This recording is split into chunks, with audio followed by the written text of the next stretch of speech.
Hello friends, good morning. നമ്മുടെ Kerala T V സീരിയലിലേക്ക് എല്ലാവർക്കും സ്വാഗതം. അങ്ങനെ ദേവയാനിയാണെന്നുണ്ടെങ്കിൽ ഭയങ്കരമായിട്ട് ടെൻഷൻ അടിച്ച് അങ്ങോട്ടും ഇങ്ങോട്ടും നടക്കുക.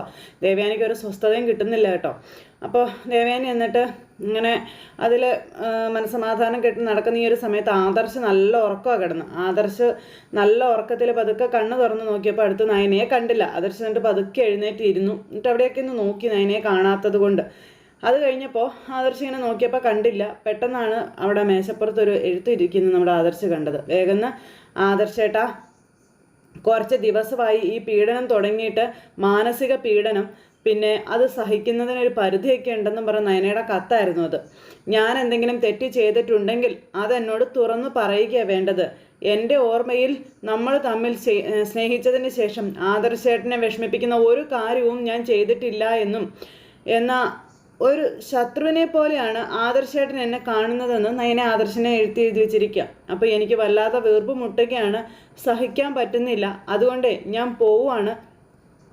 എൻ്റെ തെറ്റെന്താണെന്ന് എന്നെ പറഞ്ഞ് മനസ്സിലാക്കിയിട്ട് എന്നെ വന്ന് വിളിച്ചാൽ മാത്രമേ ഞാൻ ഇനി തിരികെ വരുന്നുള്ളൂ എന്ന് നയനെ എഴുതി വെച്ചിരിക്കുക.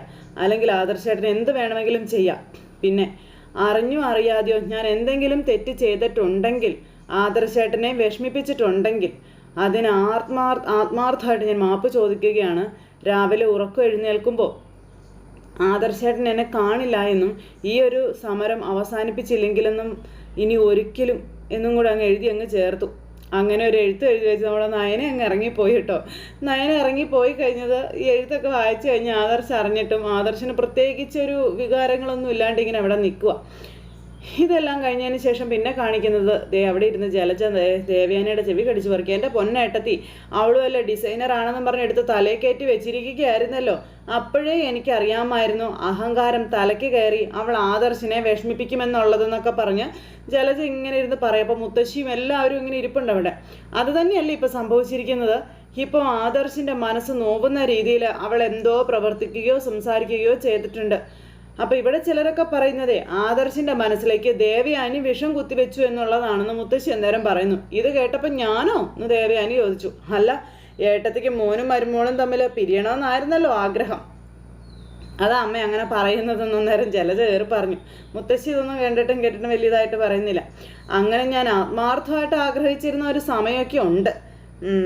എന്നാലേ നയനയില്ലാതെ അവന് പറ്റില്ല എന്ന് തോന്നിയ ഒരു സമയം മുതൽ ഞാൻ ഇന്നുവരെ അതിനെ ശ്രമിച്ചിട്ടില്ല എന്ന് പറയുമ്പം, അല്ല, അവർ തമ്മിൽ വേർപിരിയുന്നതേ ഇപ്പോഴും ഏട്ടത്തിക്ക് സന്തോഷം തന്നെയാണല്ലോ എന്ന് ജലജ. അപ്പോൾ എനിക്ക് സന്തോഷമൊക്കെ തന്നെയാണ്. പക്ഷേ അതിൻ്റെ പേരിൽ ആദർശിൻ്റെ മനസ്സമാധാനം നഷ്ടപ്പെട്ടു പോയാൽ എനിക്ക് അതിലൊരിക്കലും സന്തോഷിക്കാൻ പറ്റില്ല എന്നും പറഞ്ഞുകൊണ്ടിരിക്കുമ്പോഴാണ് അങ്ങോട്ട് ആദർശ് ഇറങ്ങി വരുന്നതും. ഇനി അവൾ പോയെന്ന് കരുതി എനിക്ക് മനസ്സമാധാനം നഷ്ടപ്പെടില്ല അമ്മേ എന്നും പറഞ്ഞുകൊണ്ട്. അപ്പോൾ എല്ലാവരും ഇങ്ങനെ ആദർശനെ നോക്കുക കേട്ടോ. ആദർശ് ആ ലെറ്ററും കൈ പിടിച്ചോണ്ടാണ് ഇങ്ങോട്ട് ഇറങ്ങി വന്നത്. എന്നിട്ട് ഈ ലെറ്റർ ഇവരുടെ കയ്യിലേക്ക് അങ്ങ് കൊടുക്കുക. അവൾ പോയി എന്നും പറഞ്ഞുകൊണ്ട്. എന്നിട്ട് ദേവയാനി അത് വായിച്ച് നോക്കിയപ്പോൾ ദേവയാനിയുടെ ശ്വാസം നിലച്ചു പോയതുപോലെ ആയിപ്പോയി ദേവയാനിക്ക്. ആ ദേവയാനി അതെടുത്ത് മുത്തശ്ശിക്ക് കൊടുത്തു. മുത്തശ്ശി അത് വായിച്ചു, ആകെ തകർന്നിരിക്കുന്നു. പിന്നെ ജലജ മേടിച്ചു. അപ്പോൾ ഇതെന്താ മോനെ ഇത് എന്ന് മുത്തശ്ശി ചോദിക്കുക കേട്ടോ. അവള് എപ്പോഴാണ് മോനെ പോയെന്ന് ചോദിച്ചപ്പോൾ മോൻ കണ്ടില്ലേന്ന് ചോദിച്ചു. ഇല്ല, അവൾ ഇന്ന് ഉണരുന്ന സമയത്തിന് മുന്നേ എഴുന്നേറ്റ് പോയി കാണുമെന്ന് പറയുക ആദർശേ. അപ്പോഴേക്കും ദേവയാനിക്ക് ടെൻഷനായി. അതിന് നിനക്കെന്താ മോളെ ഒരു വിഷമം എന്ന് ദേവയാനി നോക്കിക്കൊണ്ട് അമ്മ ചോദിക്കുമ്പം, എനിക്ക് വിഷമമൊന്നുമില്ല, അതൊക്കെ അമ്മയ്ക്ക് വെറുതെ തോന്നുന്നതാ. പിന്നെ അവളുടെ അഹങ്കാരം ഓർക്കുമ്പോഴേ ആകെ ഒരു ദേഷ്യം പോലെ. അപ്പോൾ ഇത് അഹങ്കാരമല്ല, ആദർശ് നയനമോളെ എല്ലാത്തിൽ നിന്നും മാറ്റി നിർത്തുകയായിരുന്നു എന്നും പിന്നെ അത് സഹിക്കാൻ പറ്റാതെ വന്നപ്പോഴാണ് ഇങ്ങനെ ഒരു കത്തെഴുതി വെച്ചിട്ട് ആ കുട്ടി പോയതെന്നുള്ള കാര്യങ്ങളൊക്കെ നമ്മുടെ മുത്തശ്ശി അന്നേരം പറഞ്ഞേ. എല്ലാത്തിനും അഹങ്കാരമാണെന്നേ. ഞാൻ പറഞ്ഞില്ലായിരുന്നോ, വലിയ ഡിസൈനറൊക്കെ ആയപ്പോഴേ അവളെന്തോ ആയിപ്പോയെന്ന് അവളുടെ വിചാരം. അതാ അവളിങ്ങനെയൊക്കെ കാണിച്ചു കൂട്ടുന്നത്. പിന്നെ പറഞ്ഞിട്ടെന്താ കാര്യം, ഇവിടെ പിന്നാലെ പോയി വിളിക്കാനൊക്കെ ആയിട്ട് ആൾക്കാരൊക്കെ ഉണ്ടല്ലോ. അപ്പം ഞാൻ എന്തായാലും അവളെ വിളിക്കാൻ പോകുന്നില്ല എന്ന് ആദർശ് തറപ്പിച്ചു പറഞ്ഞു. അപ്പം നീ അല്ലല്ലോ മോനെ ഇപ്പോൾ വിളിക്കാൻ നടക്കുന്നത്. അവളെ ഇഷ്ടമല്ല എന്ന് പറഞ്ഞിട്ട് നിൻ്റെ അമ്മയല്ലേ അവളെ പോയി വിളിച്ചുകൊണ്ടൊക്കെ വരുന്നത്. അപ്പോൾ അങ്ങനെ ഞാൻ പോയി വിളിച്ചുകൊണ്ട് വന്നിട്ടുണ്ടെങ്കിൽ അതിൻ്റെ കാരണം എന്താണെന്ന് നിനക്ക് അറിയില്ലേ ജലജെ എന്ന് ദേവയാനി അന്നേരം ദേഷ്യത്തോടെ ജലജയോട് ചോദിച്ചു. പിന്നെ എന്തിനാ നീ ഇങ്ങനെയൊക്കെ പറയുന്നതെന്നൊക്കെ ചോദിച്ച് ദേഷ്യപ്പെടുവോ ദേവയാനി. ആ സമയത്ത് നമ്മുടെ ആദർശ് അവൾ പോയി കഴിഞ്ഞാൽ ഞാൻ സങ്കടപ്പെടുമെന്ന് കരുതിയ അമ്മ പോയി അവളെ വിളിച്ചുകൊണ്ട് വന്നത്. എന്നാൽ ഇനി എനിക്ക് ഒരു സങ്കടവും ഇല്ല എന്നും അതിൻ്റെ പേരിൽ എൻ്റെ ഉറക്കം നഷ്ടപ്പെടാനും പോകുന്നില്ല എന്ന് ആദർശ് പറയണം. അതുകൊണ്ട് എന്നെ കരുവാക്കിയിട്ട് അമ്മ പോയി അവളെ വിളിക്കാനായിട്ട് നിൽക്കരുതെന്നൊക്കെയാണ് ആദർശ് പറഞ്ഞത്. അങ്ങനെയെങ്കിൽ പിന്നെ ഏട്ടത്തി അവളെ പോയി വിളിക്കേണ്ട കാര്യം എന്താണെന്ന് ചോദിച്ചു ജലജ. ഞാനൊന്നും വിളിക്കാൻ പോകുന്നില്ല, അല്ലെങ്കിൽ തന്നെ അവളെ വിളിച്ചിട്ട് എനിക്കെന്ത് മെച്ചം ഉണ്ടാകാനാണെന്ന് ദേവയാനി അന്നേരം ചോദിക്കുക. അതും ചോദിച്ചിട്ട് ദേവയാനി അവിടെ നിന്ന് അങ്ങോട്ടേക്ക് പോയി മുത്തശ്ശിയും ആദർശം ഇങ്ങനെ നോക്കുക. അപ്പോൾ ഈ സമയത്ത് എൻ്റെ പൊന്നു മോള് ഇങ്ങനെ ചെയ്തു കളഞ്ഞല്ലോ, എന്തുമാത്രം വേദനിച്ചിട്ടായിരിക്കും മോള് പോയത്. ഞാൻ ഇത് നേരത്തെ അറിഞ്ഞിരുന്നെങ്കിൽ എന്ത് വില കൊടുത്തും ഞാൻ അവളെ ഇവിടെ പിടിച്ചു നിർത്തിയാനേലോ എന്നൊക്കെ പറഞ്ഞുകൊണ്ട് ദേവയാനി മനസ്സുകൊണ്ട് ഇങ്ങനെ അവിടെ ഇങ്ങനെ ഒന്ന് ചിന്തിക്കുക. എന്തായാലും കൈവിട്ട് പോയി എന്നറിയാം. ഈ സമയത്ത് മുത്തശ്ശിയും ഇങ്ങനെ നോക്കുക. അപ്പം ജലജയോട് നിനക്ക് സന്തോഷമായല്ലോ അല്ലേന്ന് മുത്തശ്ശിയും. അയ്യോ എനിക്കെന്തോന്ന് സന്തോഷം, ഇതൊക്കെ ഇടയ്ക്കിടയ്ക്ക് ഇവിടെ നടക്കുന്നതല്ലേ, അതുകൊണ്ട് എനിക്കിപ്പോൾ സന്തോഷവും ഇല്ല ദുഃഖവും ഇല്ല എന്ന് നമ്മുടെ ജലജ അങ്ങ് പറഞ്ഞു. പിന്നെ നാണം കേട്ട് അവളെ ആരും പോയി വിളിക്കരുതെന്നാണ് എൻ്റെ ആഗ്രഹമെന്നും പറഞ്ഞു. എന്തൊക്കെ പറഞ്ഞാലും നയനമോളില്ലാതെ ഈ വീട് മുന്നോട്ട് പോകില്ല എന്ന് മുത്തശ്ശി മനസ്സിൽ ചിന്തിച്ചുകൊണ്ട് അങ്ങനെ ഇരിക്കുമ്പോൾ ആദർശം എന്തേലും ആട്ടെ എന്നുള്ള രീതിയിൽ അങ്ങനെ ഇരിക്കാം. ഇത് കഴിഞ്ഞതിന് ശേഷം പിന്നെ കാണിക്കുന്നത് പറഞ്ഞാൽ ജലജ പറന്ന് അനാമികയുടെ അടുത്തേക്ക് ചെല്ലുക. മോളെ അവള് പോയി, മോളെ ഈ വീട്ടിലെ 3 മരുമകൾ പോയിന്ന് പിണങ്ങി പോയി എന്നും പറഞ്ഞ്. അപ്പോഴേക്കും ജാനകി വന്നു. സത്യമാണോ എന്ന് ചോദിച്ച. ആ അതേന്നേ. ഓ പോയിട്ട് എന്താ കാര്യം, അവൾ പോയതുപോലെ തന്നെ ഇങ്ങ് തിരിച്ചു വരുമല്ലോ, അല്ലെങ്കിൽ അവളെ വിളിച്ചുകൊണ്ട് വരാൻ ഇവിടെ ആൾക്കാർ ക്യൂ അല്ലേ എന്ന് അനാമിക. അപ്പം ഇത് അങ്ങനത്തെ പോക്കല്ല മോളെ, അവൾ കത്തൊക്കെ എഴുതി വെച്ചിട്ടാണ് പോയതെന്നൊക്കെ പറയുമ്പം കത്തോ എന്നും പറഞ്ഞ് രണ്ടുപേരും കൂടെ അങ്ങോട്ടും ഇങ്ങോട്ടും നോക്കുക. ആദർശിൻ്റെ പിണക്കവേ അവളെ വശം കെടുത്തി കളഞ്ഞെന്നാണ് തോന്നുന്നത്. അവളിനി വരത്തില്ല എന്ന് എഴുതി വെച്ചിട്ടാണ് പോയിരിക്കുന്നത് എന്നൊക്കെ പറഞ്ഞു. അന്നേരം എൻ്റെ ഭഗവതി ഒരു ഡിവോഴ്സിലെത്തിയാൽ മതിയായിരുന്നു എന്ന് ജാനകി. അപ്പം മിക്കവാറും അത് നടക്കും എൻ്റെ ജാനകി. ഓ നമ്മുടെയൊക്കെ പ്രാർത്ഥന അതുപോലെ ആയിരുന്നില്ലേ, ഉറപ്പായിട്ടും നടക്കും.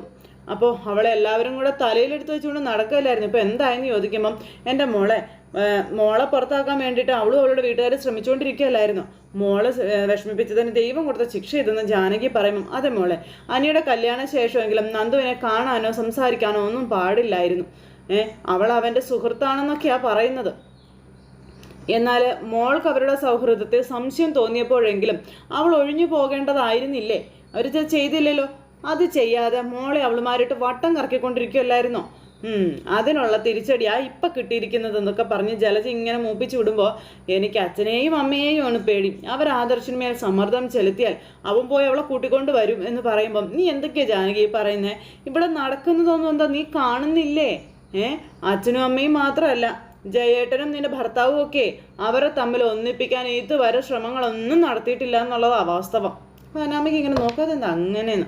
പ്രായവും പക്വതയൊക്കെ എത്തിയവർക്ക് ഒന്നിച്ചു പോകാൻ പറ്റുന്നില്ലെന്നുണ്ടെങ്കിൽ അവർ പിരിഞ്ഞോട്ടെ എന്ന് അവരൊക്കെ പറയുന്നതെന്ന് ജലജ പറയുമ്പം അത് ശരിയാ, അങ്ങനെ ഒരു നീക്കം അവരുടെ ഭാഗത്തു നിന്നുണ്ടാകുന്നത് ഇത് ആദ്യമായിട്ടാണെന്ന് ജാനകി.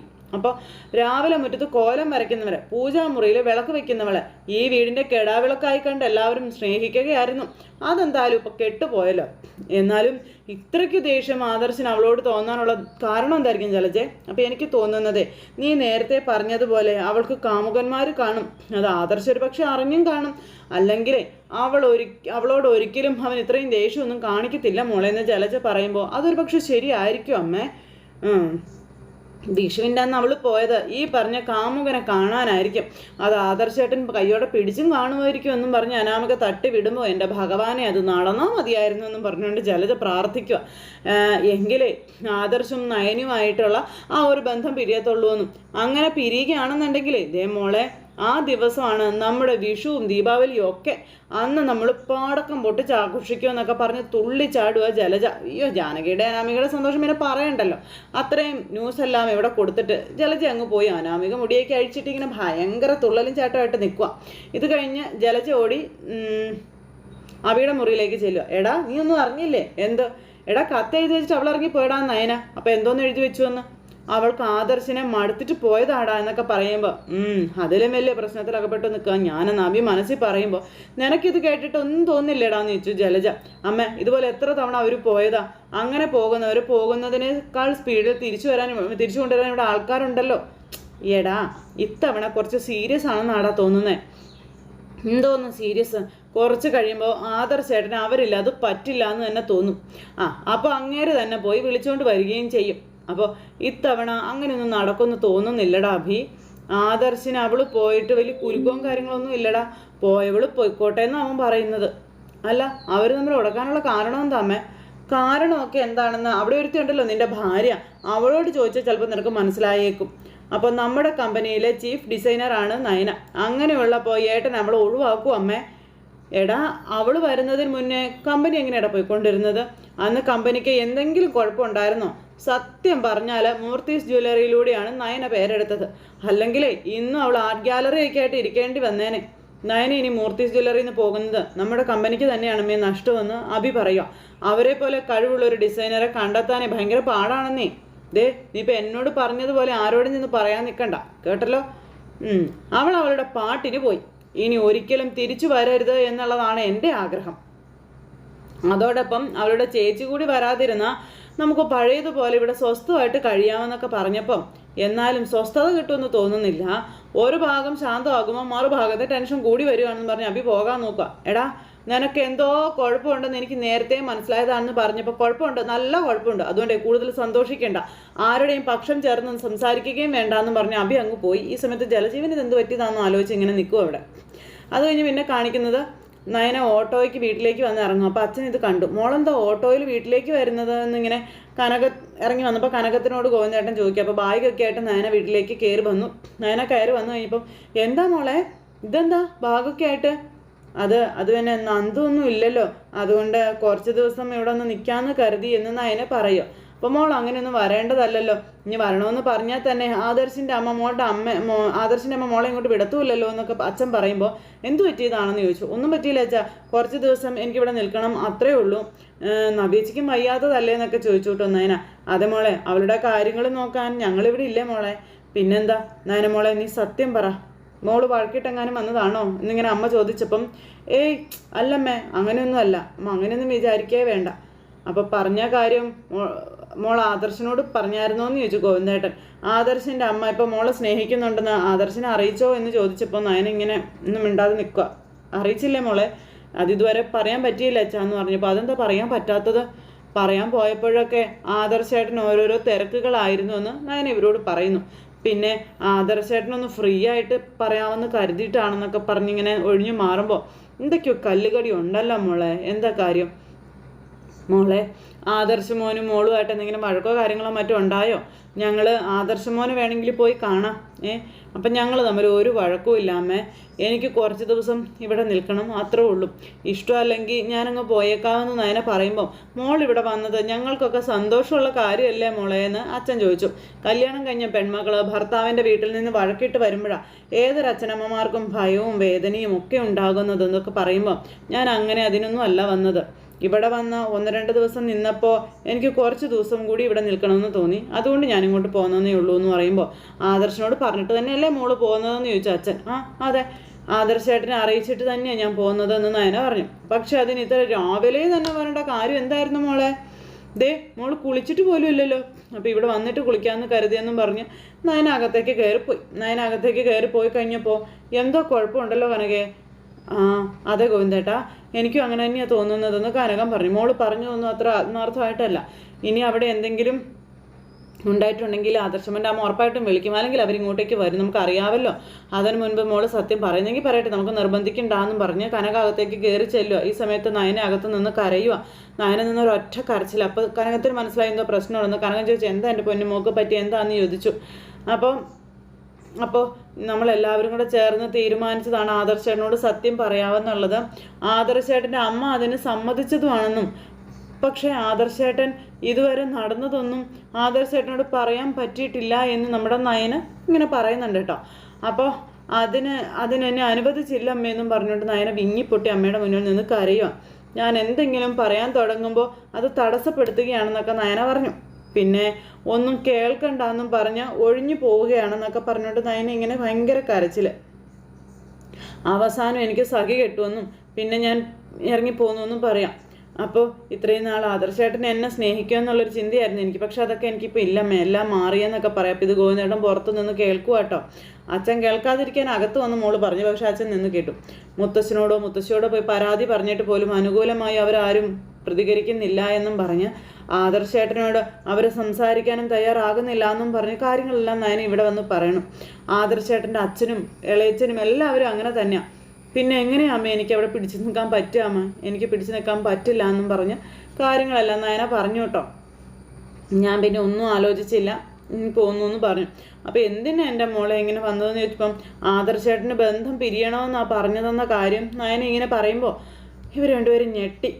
ആ രീതിയിലാണ് ആദർശേട്ടൻ്റെ സംസാരവും പെരുമാറ്റവും ഒക്കെ എന്നും പറഞ്ഞുകൊണ്ട് നയന ഇങ്ങനെ പറയുമ്പോൾ ഗോവിന്ദേട്ടന് സഹിക്കാൻ പറ്റുന്നില്ല. പിന്നെ കുറച്ച് ദിവസം മാറി നിന്നിട്ട് സ്വഭാവത്തിന് എന്തെങ്കിലും മാറ്റം വരുന്നെങ്കിൽ ഞാൻ ഇവിടെ വന്ന് വിളിക്കട്ടെ അമ്മയെന്ന് നയന അങ്ങ് പറഞ്ഞു ഇവരോട്.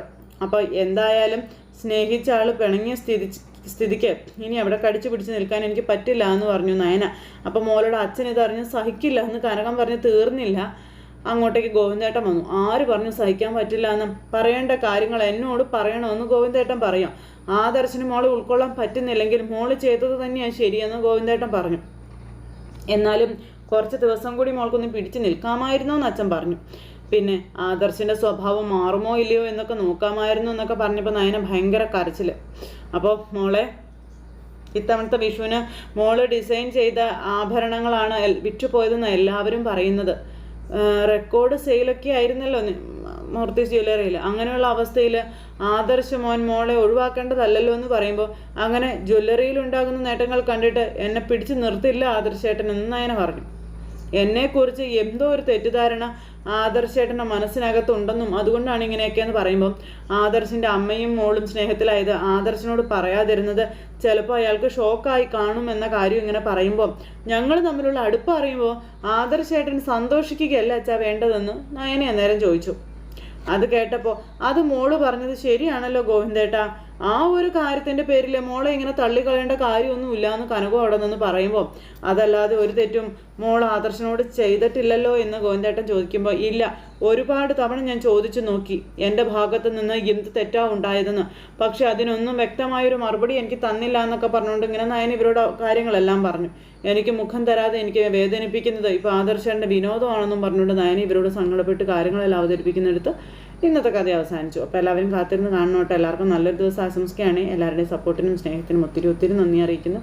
അടുത്ത സൂപ്പർ ഹിറ്റ് കഥയുമായി കാണുന്നത് വരെ എല്ലാവർക്കും നന്ദി. See again. Take care. Bye by.